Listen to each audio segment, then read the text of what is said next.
मैं 18 साल का हो चुका था और पढ़ाई के साथ साथ घर की जिम्मेदारी भी निभा रहा था। मेरे स्कूल की एक टीचर के घर में ट्यूशन पढ़ने के लिए जाने लगा था। तब मुझे पता चला कि वे घर में अकेली रहती है। मेरी टीचर 38 साल की बेदसलीदार और खूबसूरत महिला थी, लेकिन उनके चेहरे पर हमेशा एक हल्की सी उदासी रहती थी। वे मुझसे बहुत प्यार और अपनेपन से पेश आती थी। बाकी बच्चे समय पर छुट्टी लेकर चले जाते, लेकिन मुझे अक्सर थोड़ी देर रुकने के लिए कह देती थी, क्योंकि उन्हें मुझसे कुछ आंतरिक काम या पढ़ाई करवानी होती थी। एक दिन तेज बारिश हो रही थी। मुझे रास्ते में ही भीगना पड़ा। जब मैं उनके घर पहुंचा तो मेरे कपड़े पूरी तरह भीग चुके थे और मुझे ठंड लग रही थी। टीचर ने मेरी हालत देखी तो चिंता से बोली, थोड़ी देर अंदर बैठ जाओ और चाय पीकर जाना। मौसम बहुत खराब है। मैंने कहा घर पर माँ इंतजार कर रही है होंगी, लेकिन उन्होंने समझाया कि बारिश थोड़ी हल्की हो जाए तो चले जाना। मैं रुक गया क्योंकि सच में मुझे सर्दी लग रही थी। वे किचन में चाय बनाने चली गई और मैं ड्राइंग रूम में बैठा सोचता रहा कि वह कितनी अच्छी है जो मेरा इतना ख्याल रखती है। मैं एक गरीब परिवार से था। माँ कई घरों में काम करती थी। पिता की तबीयत खराब रहती थी। घर का खर्च चलाना मुश्किल था। मैं सुबह स्कूल जाता, दोपहर में एक जनरल स्टोर पर काम करता और फिर शाम को ट्यूशन आता। मेरी पढ़ाई कमजोर हो गई थी, लेकिन टीचर ने बिना फीस लिए मुझे पढ़ाने का जिम्मा लिया था। वे कहती थी कि तुम्हारा भविष्य बनाना चाहिए। मैं मेहनत से पढ़ने लगा और अगली परीक्षा में अच्छे नंबर भी आए। मेरी माँ खुश हो गई थी। अब मेरी दिनचर्या यही थी, स्कूल, काम और ट्यूशन। उस दिन बारिश बहुत तेज थी। चाय पीकर मैंने जाने की इजाजत मांगी, तो टीचर बोली, अभी थोड़ी देर रुक जाओ, मौसम शांत हो जाए तब जाना। वे मेरे सामने बैठकर बातें करने लगी। उनकी आवाज में हमेशा की तरह अपनापन था। उन्होंने कहा, तुम बहुत जिम्मेदार हो, अपनी उम्र से ज्यादा समझदार हो। मैं उनकी आवाज सुनकर मुस्कुरा दिया। मुझे नींद सी आने लगी क्योंकि दिन भर काम और पढ़ाई से थक चुका था। उन्होंने कहा, अगर चाहो तो थोड़ी देर आराम कर लो, जब बारिश रुक जाएगी तो जगा दूंगी। मैं उनके कमरे में गया, लेकिन गीले कपड़ों की वजह से झिझक रहा था। उन्होंने कहा, चिंता मत करो, आराम कर लो, तुम बीमार पड़ जाओगे तो तुम्हारी माँ परेशान हो गई। मैं बिस्तर के किनारे लेट गया और कुछ ही देर में गहरी नींद में चला गया। जब मेरी आँख खुली तो रात काफी हो चुकी थी। मैं घबरा गया और तुरंत उठकर घर जाने की बात कही।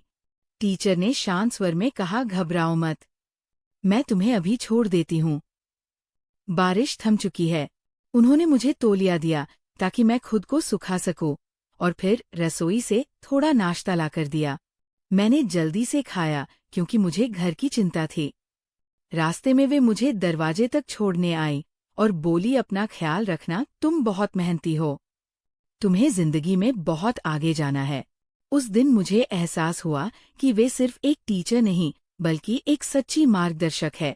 उनके अंदर गहरा अकेलापन था जिसे वे कभी जाहिर नहीं करती थी, लेकिन उनकी आंखों में कभी कभी दर्द साफ दिखता था।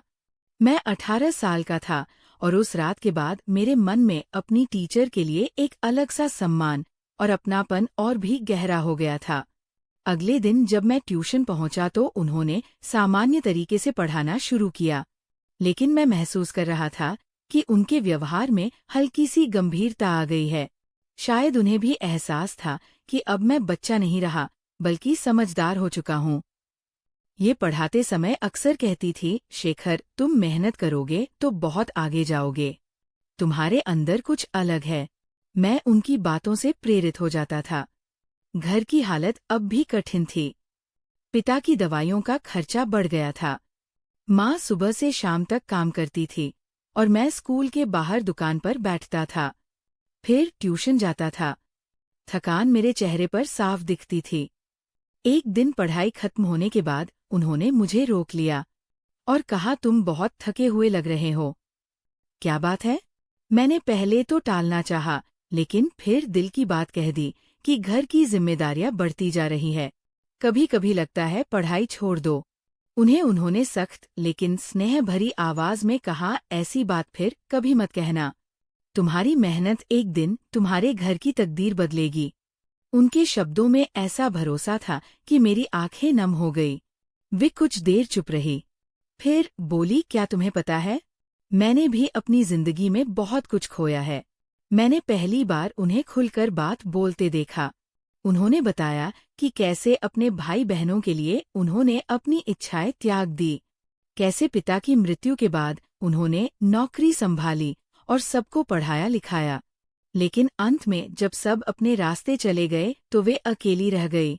उनके चेहरे पर दर्द था, लेकिन साथ ही आत्मसम्मान भी था।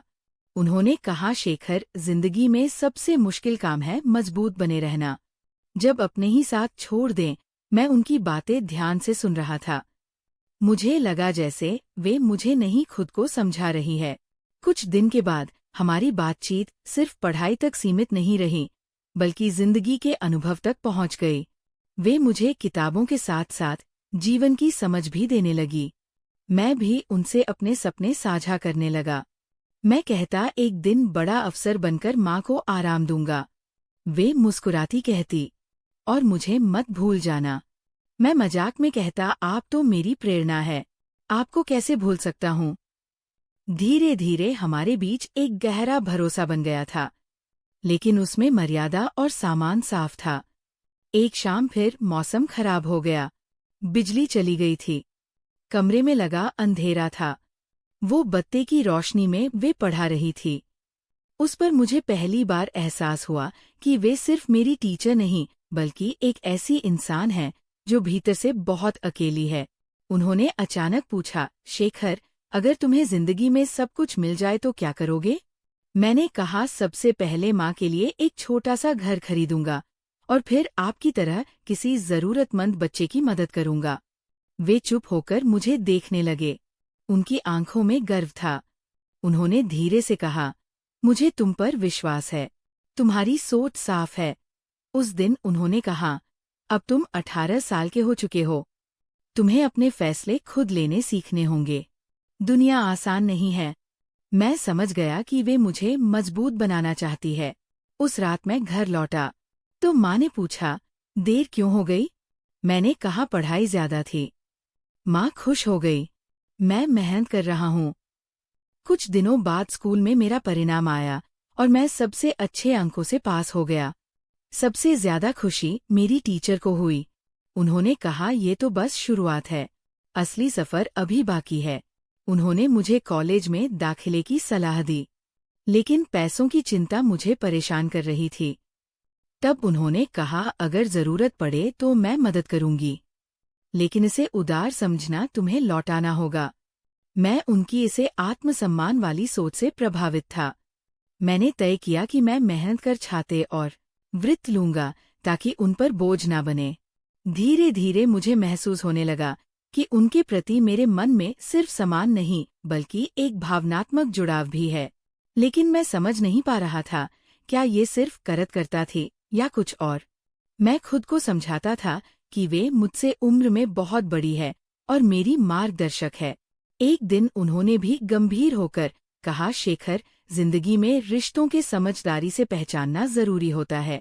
हर लगाव प्यार नहीं होता और हर प्यार को नाम देना जरूरी नहीं होता। उनकी बात सीधे मेरे दिल तक पहुंची। शायद वे भी कुछ महसूस कर रही थी, लेकिन हम दोनों जानते थे कि हमारी प्राथमिकता मेरी पढ़ाई और उनका आत्मसम्मान है। उस दिन मैंने मन ही मन तय कर लिया कि मैं उनके भरोसे को कभी टूटने नहीं दूंगा। मुझे नहीं पता था कि आने वाला समय हमारे संतुलन की परीक्षा लेने वाला है, लेकिन तय था कि अब हमारी कहानी सिर्फ एक टीचर और छात्र की नहीं रही, बल्कि दो अकेले इंसानों की थी, जो एक दूसरे को सहारा देकर आगे बढ़ना सीख रहे थे। कॉलेज में दाखिले की तैयारी शुरू हो चुकी थी और मेरी जिंदगी एक नए मोड़ की तरफ बढ़ रही थी। लेकिन मेरे मन के अंदर जो भावनात्मक हलचल थी वो शांत नहीं हो पा रही थी। मैं रोज की तरह ट्यूशन जाता और पढ़ाई करता, लेकिन अब हमारी बातचीत और भी गहरी हो चुकी थी। वह सिर्फ किताबों के पाठ नहीं पढ़ाती थी, बल्कि जीवन के फैसलों पर भी खुलकर बातें करती थी। एक दिन उन्होंने मुझसे कहा से अगर तुम सच में आगे बढ़ना चाहते हो तो तुम्हें अपने डर से बाहर निकलना होगा। मैंने पूछा किस डर से? वे बोली गरीबी का डर, असफलता का डर और लोगों की बातों का डर। मैं उनकी आंखों में देख रहा था।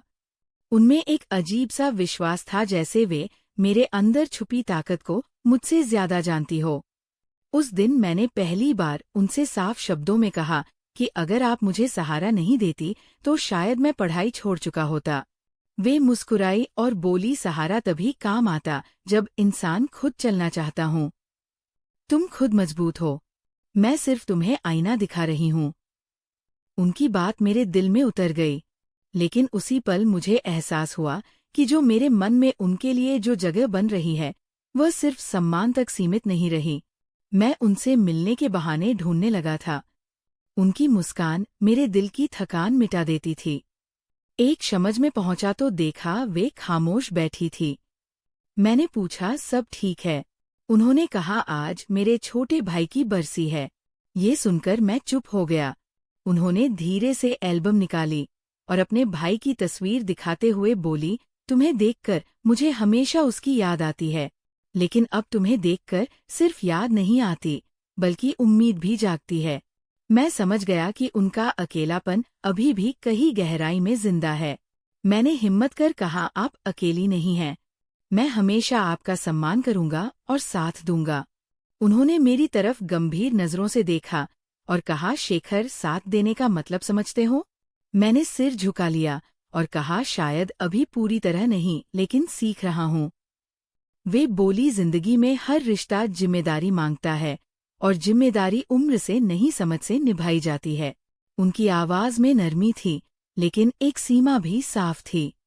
उस दिन मुझे समझ आया कि हमारे बीच जो भी है वो भावनात्मक है, लेकिन उसे मर्यादा में रखना जरूरी है। कुछ दिनों बाद कॉलेज का रिजल्ट आया और मुझे छात्रवृत्ति मिल गई। ये सुनकर सबसे ज्यादा खुशी उन्हें हुई। उन्होंने कहा, अब तुम्हारा असली सफर शुरू हो रहा है।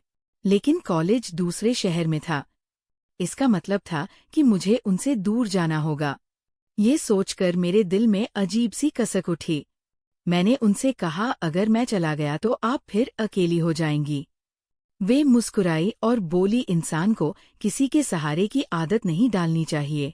तुम जाओगे तो मुझे गर्व होगा, दुख नहीं। उस रात में देर तक सो नहीं पाया। मुझे लग रहा था जैसे जिंदगी मुझे उनसे दूर ले जा रही है। अगले दिन जब मैं ट्यूशन पहुंचा तो वो सामान्य थे। उन्होंने कहा, मैंने तुम्हारे लिए कुछ किताबें रखी है, कॉलेज में काम आएंगे। फिर थोड़ी देर बाद बोली, शेखर, मैं तुमसे एक बात साफ करना चाहती हूँ। तुम्हारे मन में जो भी भाव है उन्हें समझना जरूरी है, क्योंकि जिंदगी लंबी है और फैसले सोच समझकर लेने चाहिए। मैंने हिम्मत करके कहा, मुझे आपके साथ रहकर सुकून मिलता है और शायद मैं आपको सिर्फ टीचर नहीं मानता। वे कुछ पल चुप रही, फिर बोली, तुम्हारा ये लगाव स्वाभाविक है, क्योंकि हम दोनों ने एक दूसरे के दर्द को समझा है। लेकिन सच्चा स्नेह वही है जो सामने वाले को आगे बढ़ते देख खुश हो सके। अगर तुम मुझसे सच में जुड़ाव महसूस करते हो तो इसे ताकत बनाओ, कमजोरी नहीं। उनकी ये बात मेरे दिल में किसी सीख से कम नहीं थी। मैंने महसूस किया कि वह मुझे बांधना नहीं, बिल्कुल आजाद करना चाहती थी। कॉलेज जाने का दिन करीब आ गया था। आखिरी दिन जब मैं उनसे मिलने गया तो घर वैसा ही सजा था जैसे हमेशा रहता था, लेकिन माहौल में हल्की सी उदासी से मैंने उनके चरण छुए तो उन्होंने तुरंत मुझे उठाकर कहा, अब तुम बच्चे नहीं रहे, अपने पैरों पर खड़े हो जाओ। उन्होंने मुझे आशीर्वाद दिया और कहा, इतना याद रखो, रिश्तों की खूबसूरती उनकी पवित्रता में होती है। मैंने उनकी आंखों में नमी देखी, लेकिन चेहरे पर संतोष था। मैं समझ गया था कि हमारे बीच जो भी भाव थे वे अब एक परिपक्व और समझ में बदल चुके हैं। मगर लौटा तो माँ ने कहा, बेटा मेहनत करना, हमें तुम पर भरोसा है।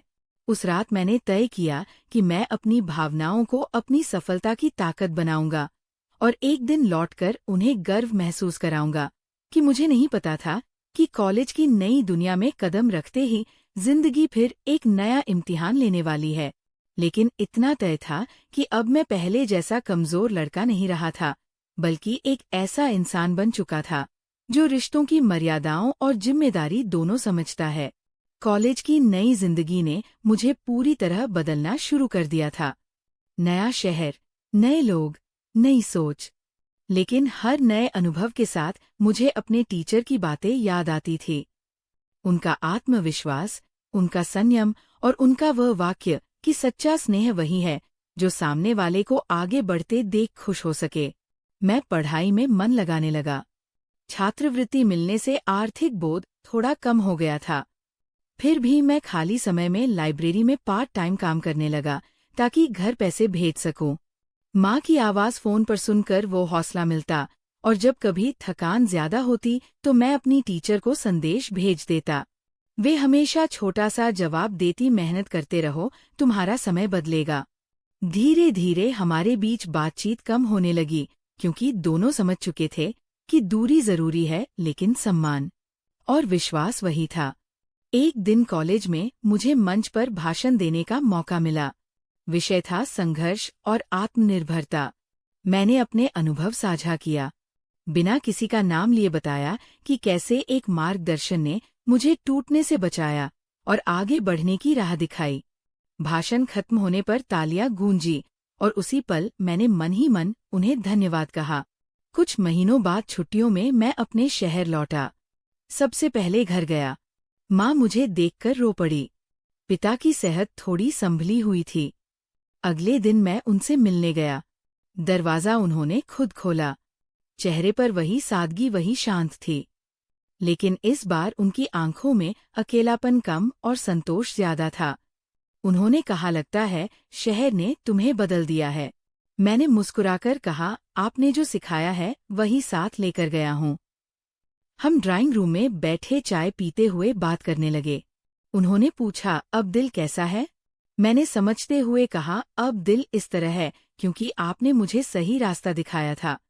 वे हल्के से हंस पड़ी और बोली, यही चाहती थी। मैं देख सकता था कि उन्होंने भी खुद को संभाल लिया है। वे अब स्कूल के साथ साथ जरूरतमंद बच्चों के लिए एक छोटा सा अध्ययन समूह चला रही थी, जहां गरीब बच्चों को मुफ्त पढ़ाया जाता था। मैंने कहा, अगर आप अनुमति दें तो छुट्टियों में मैं भी आकर बच्चों को पढ़ाना चाहूंगा। उनकी आंखों में गर्व चमक उठा। उन्होंने कहा, यही तो असली रिश्ता है। जब प्रेरणा आगे बढ़ती है, समय बीतता गया। मेरी पढ़ाई पूरी होने लगी और मुझे एक अच्छी नौकरी का प्रस्ताव मिला।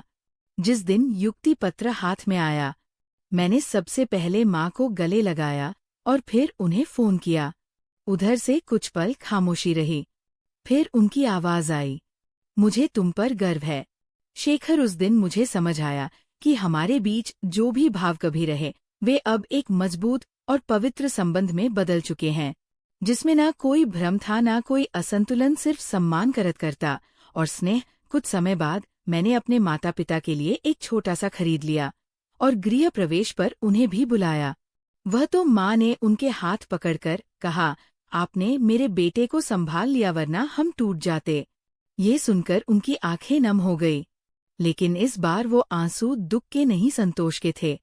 शाम को जब सब मेहमान चले गए तो उन्होंने मुझसे कहा, याद रखना, जिंदगी में जो रिश्ते तुम्हें ऊपर उठाए उन्हें हमेशा सम्मान देना, और तुम्हें कमजोर करें उनसे दूर रखना। मैंने सिर झुकाकर कहा, आपने मुझसे ये फर्क समझाया। आज मैं जो भी हूँ, आप किसी की वजह से हूँ। उन्होंने मुस्कुराकर कहा, नहीं, तुम अपनी मेहनत से यहाँ तक पहुँचे हो। मैंने महसूस किया कि हम दोनों पूरी तरह संतुलित है। ना कोई अधूरापन, ना कोई उलझन, सिर्फ एक साफ और मजबूत बंधन। वक्त के साथ मैंने अपनी जिंदगी में आगे कदम बढ़ाए और उन्होंने भी अपने अकेलेपन को सेवा और शिक्षा में बदल दिया। हमारी कहानी किसी पारंपरिक प्रेम कहानी की तरह नहीं थी, बल्कि दो अलग उम्र और अलग परिस्थितियों के इंसानों की थी, जिन्होंने एक दूसरे के दर्द को समझकर उसे ताकत बना लिया। अंत में मुझे यही एहसास हुआ कि सच्चा स्नेह कभी किसी को बांधता नहीं है, बल्कि आजाद करता है, और जो रिश्ता सम्मान पर टिका हो वही सबसे ज्यादा टिकाऊ होता है। धन्यवाद दोस्तों। अगर आपको ये कहानी पसंद आई हो तो अपनी राय जरूर बताइए और याद रखिए, जीवन में मार्गदर्शक का स्थान बहुत ऊंचा होता है। उसे सम्मान देना ही सच्ची सफलता है। अगर आप चैनल पर नए हैं तो चैनल को सब्सक्राइब करना ना भूलें। दिन